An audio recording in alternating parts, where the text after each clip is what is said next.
Assalamualaikum warahmatullahi wabarakatuh. Alhamdulillah wassalatu wassalamu ala rasulillah.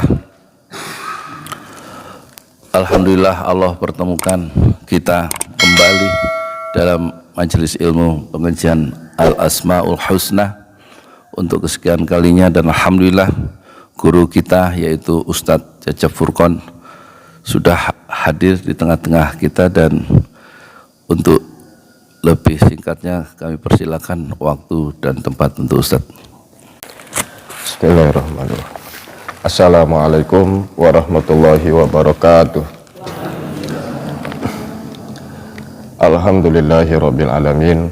Wassalatu wassalamu ala asrafil anbiya'i wal mursalin wa ala alihi wa sahbihi ajmain, amma ba'd. Para jemaah, ibu-ibu, bapak-bapak, yang mudah-mudahan kita semua pagi ini diberikan keberkahan oleh Allah Subhanahu wa taala, wabil khusus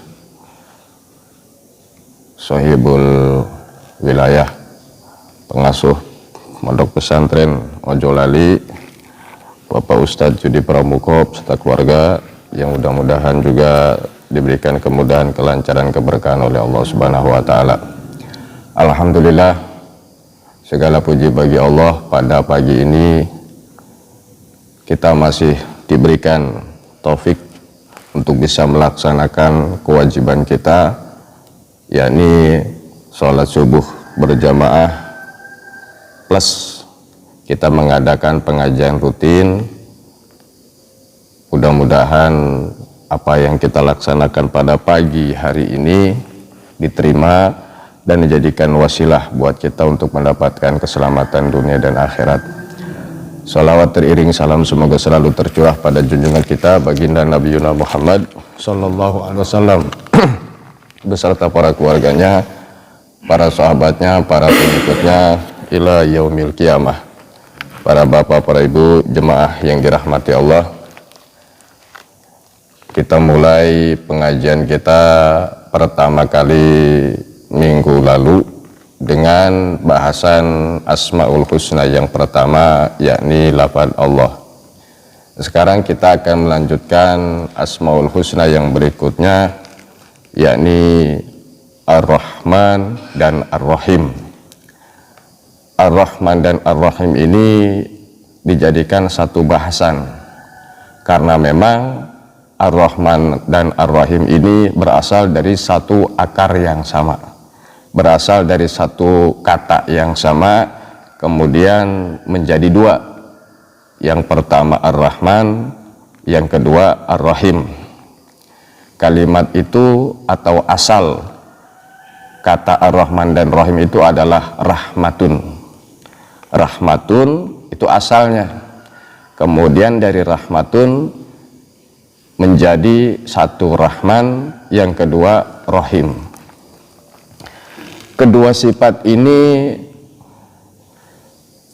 melanjutkan asma Allah yang pertama, yaitu Allah. Karena memang dua sifat ini sifat yang sangat dominan. Di dalam sebuah hadis qudsi, Allah Subhanahu wa taala tegaskan bahwa rahmatku mendahului murkaku. Kemudian juga kalau kita buka mushaf Quran, maka kalimat yang sangat istimewa yang biasanya kita ucapkan dan itu berlaku pada setiap kita aktivitas, yaitu Bismillahirrahmanirrahim. Lafaz Allah disandarkan dengan Rahman dan Rahim. Dengan demikian, karena Rahman dan Rahim ini menjadi satu hal yang sangat sering disebut dan menjadi karakter khas, karakter istimewa dari Allah Subhanahu wa taala, maka lafaz Allah taala dilanjutkan dengan asma Ar-Rahman Ar-Rahim. Pesannya sih gampang sebenarnya, bahwa jangan kita punya pikiran yang namanya Allah, zat yang menguasai alam semesta ini, adalah sebuah raja yang semena-mena, tidak. Allah yang menciptakan kita, Allah yang mengatur kita, dia informasikan melalui nabinya, dia bikin neraka, dia bikin surga, dia jelaskan azabnya. Namun di sisi lain Allah tegaskan, Allah itu enggak sekejam, dan Allah itu bahkan tidak kejam sebagaimana kita dengar melalui pesan-pesan adanya azab, adanya siksa. Tidak. Allah tegaskan pertama kali dia adalah Ar-Rahman Ar-Rahim. Bahasa mudahnya Allah yang maha pengasih lagi maha penyayang.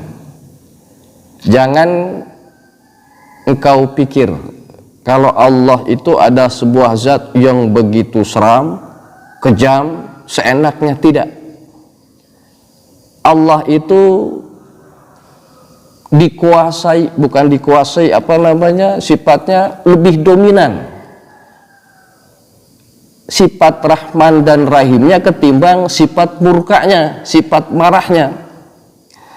Adapun siksa, adapun hal-hal yang kita dengar seram, itu sebenarnya efek dari kita sendiri yang Allah sudah tebarkan sayang, namun tidak diambil sama kita. Bahkan andai saja ditimbang-timbang melalui amal ibadah kita seumur-umur, sebenarnya sih manusia itu tidak layak untuk dihidangkan, disandarkan surga, karena memang nggak cukup buat masuk surga. Manusia itu masuk surga hanya dengan rahmat Allah Ta'ala kalau mau ditimbang-timbang. Tapi alhamdulillah karena Allah sangat dominan sifat Rahman dan Rahimnya, makanya nanti ada manusia yang memang Allah berikan surga kepadanya. Mudah-mudahan kita termasuk orang-orang yang diberikan rahmat oleh Allah Subhanahu wa Ta'ala. Rahman dan Rahim ini berawal dari satu akar atau dari kalimat yang namanya rahmatun. Rahmatun itu kalau bahasa ininya welas asih, kasih sayang. Cuma jangan kita samakan rahmat Allah Ta'ala kepada kita itu sebagaimana rahmat kita. Kalau rahmat kita seperti gini, biasanya kalau rahmat itu kan menuntut orang yang dirahmati. Jadi yang namanya rahmat itu akan menuntut orang yang dirahmati. Ketika orang yang dirahmati tidak ada, rahmat itu tidak akan nampak. Jadi pada saat Allah belum menciptakan makhluk, Allah bersifat rahmat, tapi rahmatnya belum nampak. Sebab rahmat itu nampak apabila ada orang yang dirahmatin, yang dikasihin, yang disayangin. Seseorang memiliki sifat kasih sayang, namun kasih sayang akan nampak kalau ada orang yang disayangin, yang dikasihin. Allah sifat rahmat, dan rahmatnya tidak seperti kita.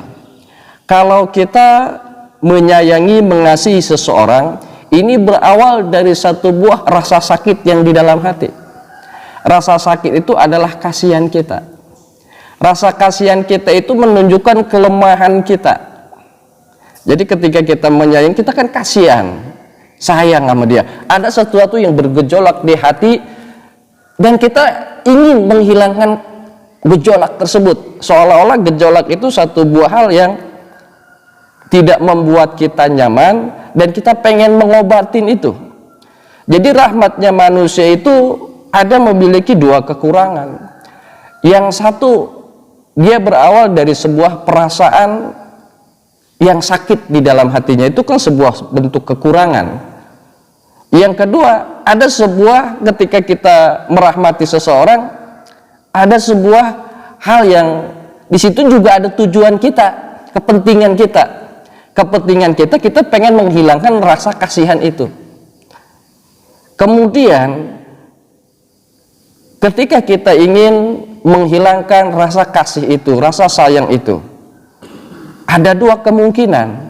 Bisa jadi kita mampu untuk menghilangkan perasaan itu dengan cara memberinya, Tetapi apa yang kita beri pun pasti tidak akan bisa memenuhi kebutuhan orang yang kita kasihin.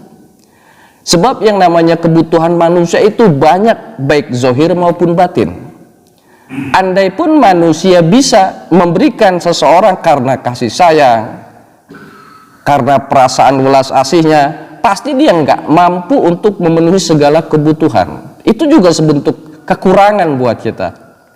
Jadi rasa kasih sayang manusia itu penuh dengan aneka macam kekurangan. Ada juga yang ingin dia menghilangkan perasaan yang ada di dalam hati, namun dia tidak mampu. Ada orang yang pengen nolong, tapi dia nggak mampu. Itu juga kan kekurangan. Allah rahmat. Kalau rahmatnya Allah, dia mampu untuk memberikan kebutuhan seluruh manusia, bahkan seluruh makhluk. Dan ketika dia memberikan, dia tidak memiliki tujuan kepentingan pribadi. Sebab Allah memang nggak punya hati. Allah munazzahun anidzalika, maha suci Allah dari hal-hal seperti makhluk. Laisa kamitsli syai'un wa huwas samiul basir. Tidak ada yang serupa dengan Allah satupun daripada makhluk, dan dia maha mendengar lagi maha melihat. Oleh karena itu rahmat di Allah Ta'ala itu tidak seperti makhluk. Dan rahmat Allah Ta'ala itu tidak memiliki tujuan, tidak memiliki kepentingan. Dan rahmatnya Allah, sayangnya Allah, kasihnya Allah tidak melihat bulu, tidak melihat kalangan, tidak pandang pilih. Dia yang maksiat, Allah kasih. Dia yang taat, Allah kasih. Dia yang mencaci Allah, Allah kasih kesempatan hidup. Dia yang memuji Allah, Allah kasih dia kesempatan hidup. Rahmat Allah Ta'ala mencakup semuanya. Manusia Allah welas asih, selain manusia Allah welas asih. Hatta hal-hal yang kita tidak duga pun, yaitu seluruh manusia tidak lepas daripada rahmatnya Allah Ta'ala. Kenapa? Kalau tidak ada rahmat Allah Ta'ala, maka tidak ada di muka bumi ini yang memuji Allah. Jadi kita bisa sholat dengan rahmat Allah, kita bisa makan dengan rahmat Allah. Bahkan yang maksiat pun itu Allah kasih rahman Allah Ta'ala. Jadi nggak ada yang namanya makhluk itu terbebas, terlepas daripada sifat rahmat Allah Ta'ala. Nah, kembali ke pecahan kata rahmat. Kata rahmat ini terpecah menjadi rahman dan menjadi rahim. Rahman biasanya diterjemahkan dengan yang maha sayang. Rahim diterjemahkan yang maha kasih. Rahman dan Rahim ini memiliki kualitas yang berbeda. Makanya kalimat ini walaupun berakar dari satu kata, dia dipisah, satu Rahman, satu Rahim, dengan bentuk yang berbeda. Perbedaan posisi, perbedaan bentuk ini pun akan menjadikan makna keduanya berbeda. Sifat Rahman ini lebih khusus, dan ini hanya dimiliki sifat Allah Ta'ala, sifat Rahman. Jadi Rahman ini Asmaul Husna, sifat yang hanya dimiliki oleh Allah Subhanahu wa Ta'ala. Selainnya nggak bisa untuk memiliki sifat Rahman. Sifat Rahman ini adalah tamah, sempurna. Lagi amah, menyeluruh. Sempurna. Karena rahman Allah Ta'ala ini pada saat menciptakan seseorang, Allah berikan aneka macam kebutuhan. Bayangkan manusia yang pertama kali lahir tidak tahu apa-apa, tapi perangkatnya sudah ada. Allah siapkan perangkat akalnya. Pada satu saat Allah fungsikan akalnya. Pertama dari anak-anak, kemudian usia tamyiz. Tamyiznya belum, akalnya belum begitu sempurna. Kemudian setelah tamyiz, Allah jadikan akalnya layak untuk menerima hukum syariat, namanya baligh. Jadi pertama Allah kasih dia kehidupan. Seorang ulama besar mengatakan bahwa nikmatul kubra wa min nikmatil kubra wal wujud, bahwa di antara nikmat yang paling besar itu adalah nikmat Allah wujudin kita di dunia. Kalau kita nggak wujud, bagaimana kita bisa nikmatin Islam? Kalau kita nggak ada, gimana bisa nikmatin iman? Nikmat Islam, nikmat iman hanya bisa dirasa sama yang wujud. Yang kagak wujud mah kagak bisa merasakan. Terlebih sudah wujud, Allah kasih nikmat kita iman dan Islam. Jadi anugerah Allah Ta'ala setelah wujud ini yang paling besar itu adalah iman dan Islam. Kenapa iman dan Islam dikatakan nikmat yang besar?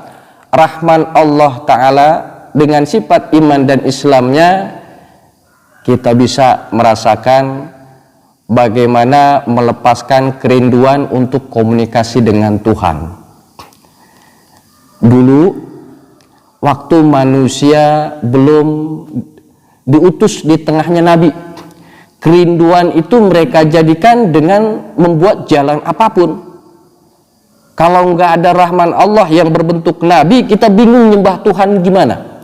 Makanya jangan aneh kalau banyak agama-agama dulu yang nyembah pohon, yang nyembah patung, yang nyembah ini, nyembah itu. Kenapa? Sebab kerinduan untuk komunikasi kepada Tuhan itu fitrah buat kita. Namun alhamdulillah kita kebagian orang yang terkena dakwah Nabi, sehingga kerinduan itu terobati dengan jalan yang benar.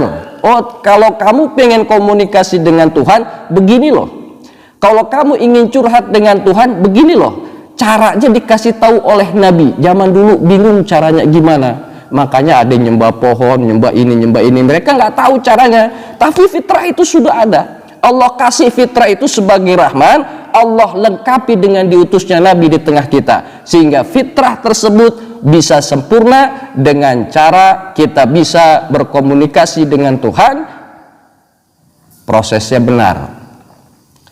Kalau nggak ada iman dan Islam, kita nggak bakal bisa bagaimana cara menghormati orang tua.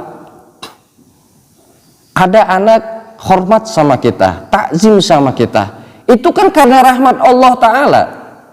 Dengan iman dan Islam kita ditanamkan sebuah perasaan dosa besar kalau saya tidak baik terhadap orang tua. Perasaan takut dosa itu berawal dari sebuah ajaran Islam yang ditebarkan oleh Nabi. Sehingga pada saat Islam tertanam baik di tengah masyarakat, maka masyarakat itu benar-benar akan merasakan bagaimana nikmatnya seorang anak bakti kepada orang tuanya. Kita sebagai orang tua pasti akan merasakan bagaimana sakit hatinya kalau anak kita ngebangkang. Allah tahu manusia itu makhluk yang paling ngebangkang. Tetapi di sisi lain, pengetahuan Allah Ta'ala kemudian disertai dengan rahman rahimnya, diturunkan agama kepada manusia sehingga sifat ngebangkangnya itu bisa ternetralisir, bahkan bisa terkendali dengan agama. Banyak orang tua masih bisa menikmati bakti anaknya, dan kita akan merasakan betapa nikmat itu. Padahal kita nggak ngasih proposal sama Allah Ta'ala, ya Allah saya pengen anak saya bakti sama kita, enggak. Bahkan kita pun nggak pernah menyebut Allah Ta'ala, tapi Allah nggak pernah lupa sama kita orang. Tapi Allah pastikan pada saat ajaran Nabi, tuntunan Allah kita terapkan, kita perhatikan, kita tebarkan, maka siapapun akan bisa menikmati itu. Kalau nggak ada iman dan Islam, kita nggak bisa menikmati dihormati tetangga, nggak bisa menikmati hormat tetangga.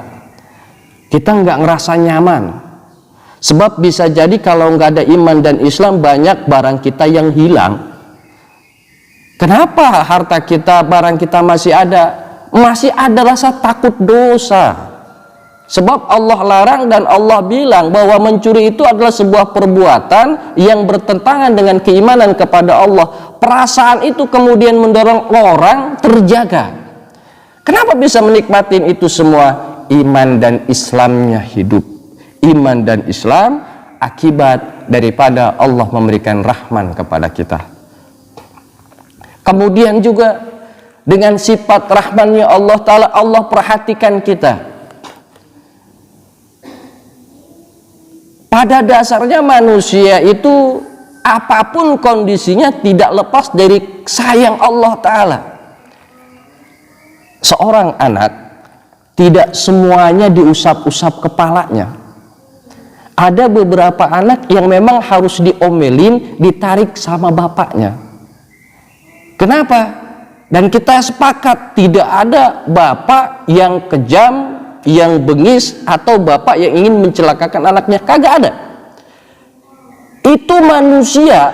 Bagaimana Allah zat yang maha penyayang. Dan kita pun tahu ketika orang tuanya memarahi anaknya, itu timbul daripada rasa orang tuanya agar anaknya tidak celaka. Allah Ar-Rahman ngasih dia beban hidup susah. Secara fitrah dan secara apa yang kita alami memang kita pahit. Tapi kan kita nggak bisa melihat bagaimana perbuatan Allah kepada kita. Sebagaimana anak tidak bisa melihat perbuatan ayahnya pada saat ayahnya memarahi dia. Kata anaknya sih, bapaknya kejam, bapaknya marah. Padahal bapaknya marahnya itu karena pengen anaknya selamat. Tidak sedikit ayahnya mengambil keputusan pahit, dipisahkan anaknya untuk ngaji. Anaknya yang di situ sibuk dengan dunia main, dia merasakan bapak saya sudah tidak sayang kepada saya. Buktinya saya dijauhkan dari keluarga, makan susah nanti di sono. Padahal sifat bapaknya itu bukan kejam, dia pengen bapaknya itu si anak punya ilmu, jauh dari keluarga, belajar mandiri. Pada satu saat sikap orang tua itu akan disadari sama anaknya. Tapi karena anaknya pikirannya masih belum berkembang, dia taunya bapak saya kejam. Demikian manusia dan demikian kita. Ada satu hal yang memang Allah menyelamatkan kita. Untuk bisa selamat itu nggak bisa dikasih enak, tidak. Karena kita tahu nggak sedikit obat yang bisa menyehati badan kita rasanya pahit di lidah, rasanya getir di lidah. Namun pahit di lidah, getir di lidah, kita paham itu obat yang kemudian bisa membawa badan kita sehat. Allah pun demikian. Kita rajin ibadah, rajin sujud, rajin ngaji, kemudian hidup kita berat. Allah ingin menyelamatkan kita, Allah ingin nyehatin kita. Andai saja Allah buka dia punya perbuatan kepada kita, niscaya kita akan rindu, kangen, bersyukur, bahkan bersujud untuk bisa mempertahankan posisi kita. Jadi jangan sampai kemudian kita memiliki sebuah perasaan curiga atau husnuzon kepada perbuatan Allah kepada kita. Sebab Allah Maha Penyayang dan lebih sayang daripada ibu kepada anaknya. Bahkan sayangnya ibu kepada anaknya itu adalah efek dari rahman Allah Ta'ala. Andai saja Allah cabut sifat rahman ibu dari anak, maka kita akan menyaksikan bagaimana seorang ibu tega membuang anaknya, menyia-nyiakan anaknya. Kalau Allah cabut itu. Tapi alhamdulillah kita punya orang tua. Alhamdulillah kita masih ada rasa sayang kita, sehingga kita punya perhatian full kepada anak-anak kita. Nah itu efek-efek rahmannya Allah Ta'ala. Dan itu ditinjau dari satu sisi orang-orang yang beriman.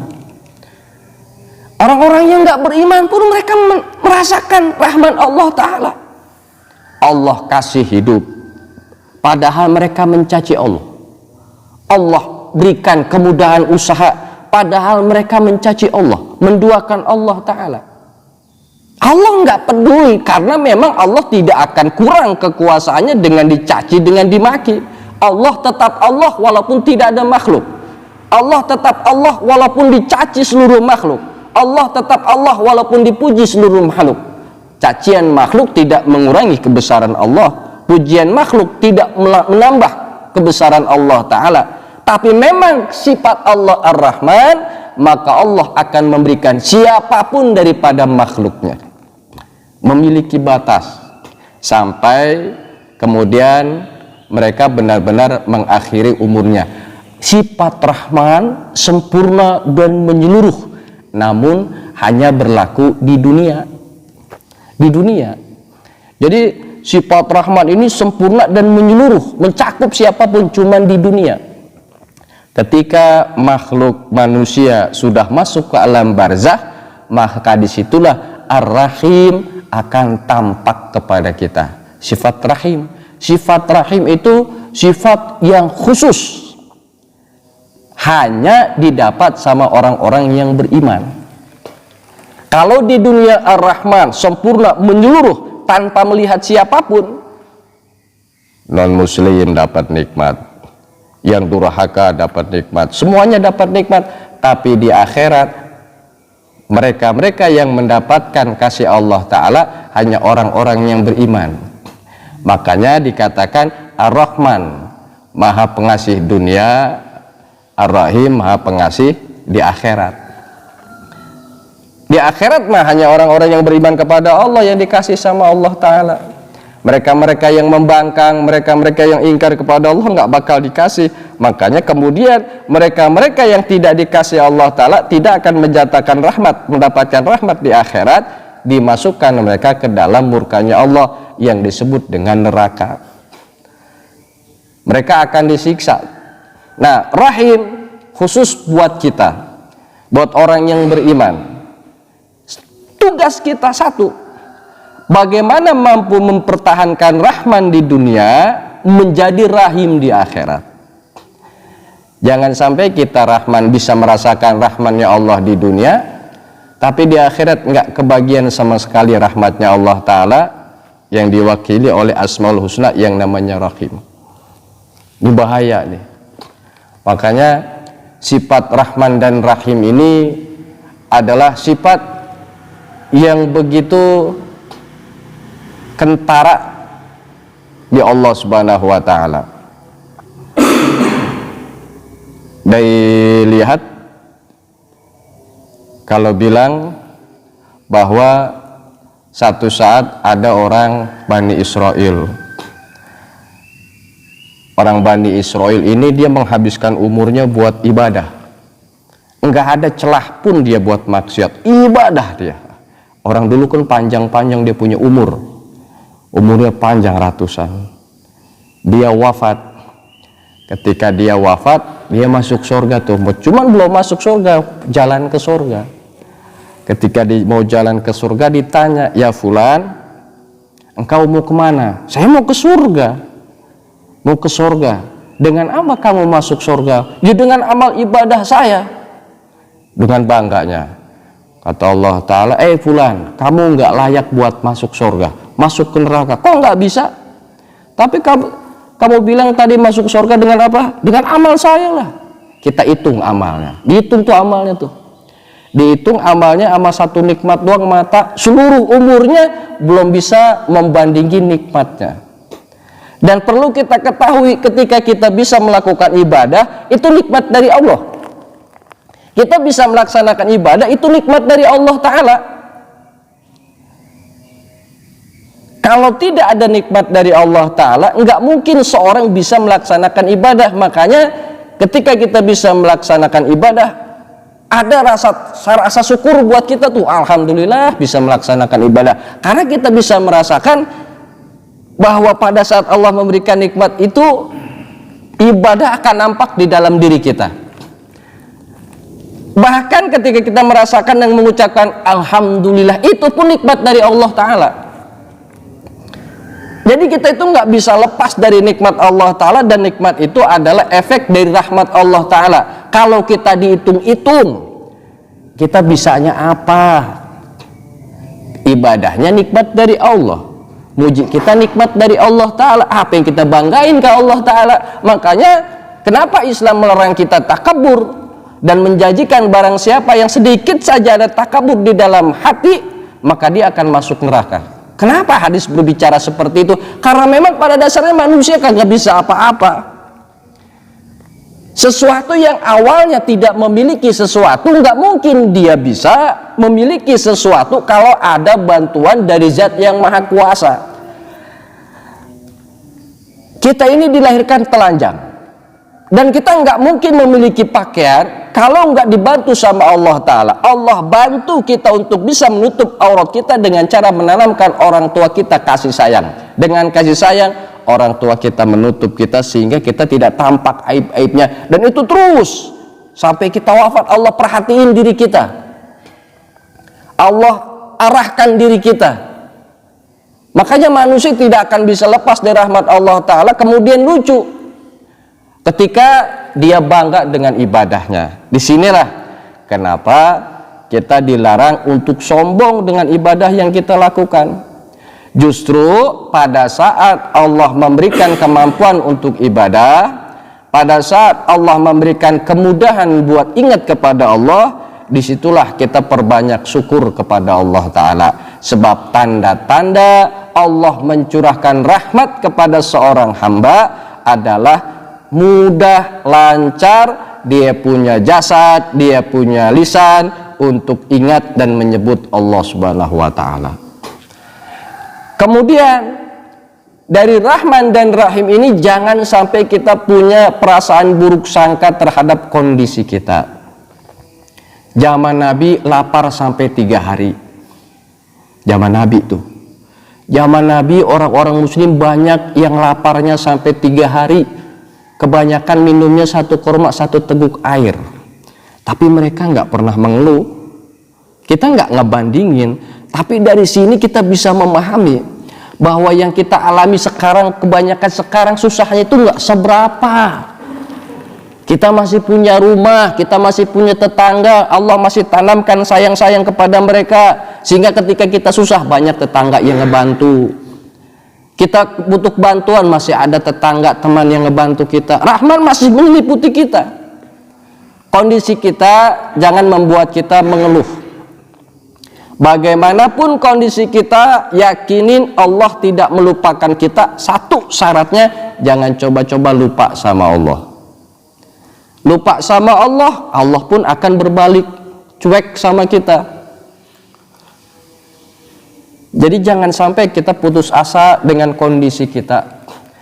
Kita ingat Rahman dan Rahim Allah. Kalau orang-orang yang mencaci, mencela, ingkar kepada Allah saja diberikan nikmat, apalagi kita, masa Allah enggak kasih? Memang tidak sehebat mereka, dan memang mungkin Allah ingin menjauhkan kita daripada siksanya melalui ringanan-keringanan hidup, obat-obat hidup yang namanya kepahitan. Sebab begini, ibu-ibu, bapak-bapak, Allah itu sangat cinta kepada Nabi kita. Orang yang mencintai sesuatu enggak mungkin membuat yang dicintai itu sedih. Enggak mungkin membuat orang yang dicintai itu murung, terlebih sampai nangis. Allah cinta kepada Nabi. Kalau bahasa kitanya, bahasa manusianya, enggak mungkin Allah membuat Nabi nangis atau sedih. Sedangkan kita tahu Nabi yang menjadi kekasih Allah sangat cinta sama umatnya, sehingga kalau Allah menyiksa umat Nabi, ini akan berdampak kepada Nabi sedih. Nabi sedih, kalau bahasa kita, ketika Allah membuat Nabi sedih, kan ada satu buah perasaan gimana gitu. Tapi Allah Maha Suci dari seperti ini hanya sebagai contoh aja supaya mudah. Karena Allah cinta kepada Nabi dan Nabi cinta kepada umatnya, maka Allah Ta'ala membuat sebuah sistem jangan sampai umat Nabi ini masuk ke neraka, sebab masuk neraka berdampak kepada sedihnya Nabi. Maka sistem itu adalah sebelum mereka masuk neraka, mereka akan merasakan kepahitan hidup. Kepahitan hidup sebagai imbal daripada dosa-dosa mereka di dunia, sehingga di akhirat dosa-dosa itu tidak dirasakan oleh mereka. Ketika kita ibadah, menyembah Allah, hidup kita susah, hidup kita pahit, tapi makannya lancar, masih ada nih. Orang gas juga masih kebeli 3. Jangan kita merasa pikiran macam-macam. Pokoknya komunikasi pelihara, hubungan pelihara sama Allah Ta'ala. Satu saat ketika kita memang sudah terdesak, di situ Allah bakal turun buat orang-orang mukmin. Intan surullaha yansurkum. Kalau engkau istiqomah ngejaga agama Allah, Allah akan menolong kamu. Tapi enggak seperti kita langsung, Allah mah enggak langsung seperti kita, atau enggak seperti sambal sekali makan langsung pedes, enggak. Allah sengaja, Allah bikin sebuah alur-alur yang pasti Allah enggak bakal sia-siakan orang mukmin. Terlebih Rahman dan Rahim Allah akan menyeliputi, akan menaungi umat ciptaan Allah, wabil khusus kaum muslimin wal muslimat min ummati Rasulillah sallallahu alaihi wasallam. Mudah-mudahan Allah Ta'ala selalu memberikan kita rahmatnya sehingga kita bisa menjalani hidup di dunia dengan baik, dengan tenang. Segala kesusahan kita diberikan kemudahan oleh Allah Subhanahu wa Ta'ala, sabar di dalam menjalaninya, selalu husnuzon kepada Allah Ta'ala, dan yang terpenting dengan rahmatnya Allah membawa kita untuk mendapatkan husnul khotimah. Wa sallallahu ala sayyidina Muhammad wa ala alihi wa sahbihi wasallam, walhamdulillahi rabbil alamin. Akhirul kalam, assalamualaikum warahmatullahi wabarakatuh.